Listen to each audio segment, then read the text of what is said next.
Now, staying with manufacturing, there are predictions that the airlines will try and cancel or at least delay aircraft orders this year. And China, which is a massively important Airbus customer, has told its domestic airlines not to accept delivery of any new planes.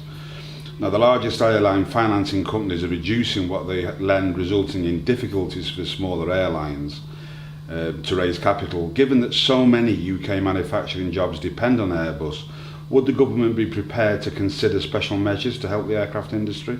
Well, again, airline manufacturing is something that we're good at. I visited the Broughton plant and a couple of years ago, and it's truly impressive. Especially the new wings for the super sized Airbus, the 380, which is just coming into production now.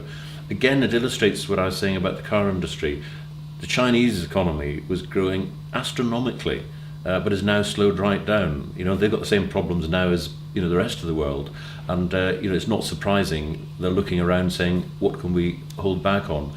I think rather like the car industry, though, we can't afford to lose the basic skills that we have. I mean, the manufacturing and assembly of wings is really very specialist work, and especially when we've managed to get through the help we've been giving to Airbus, and we do help Airbus a lot in terms of launch aid, in terms of research and development.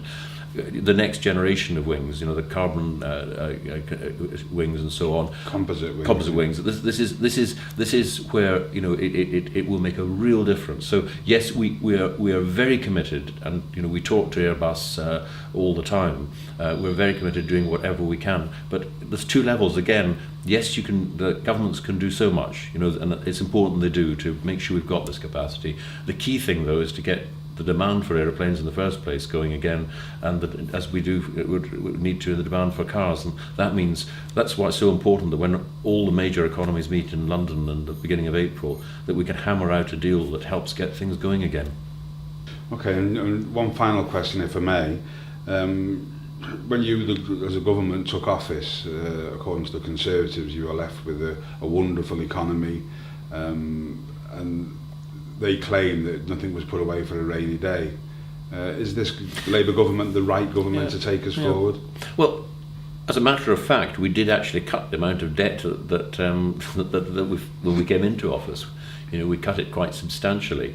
And yes, at the same time, we did spend more on schools, on hospitals, transport, housing, and at the time, the Conservatives weren't complaining about it.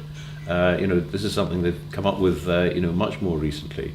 But I think most people, they really at this time they don't really want party political spats and so on. What they want to do is, it doesn't matter where you stand on the political spectrum. What they want are people to come up with ideas for trying to sort out these problems and to get through them.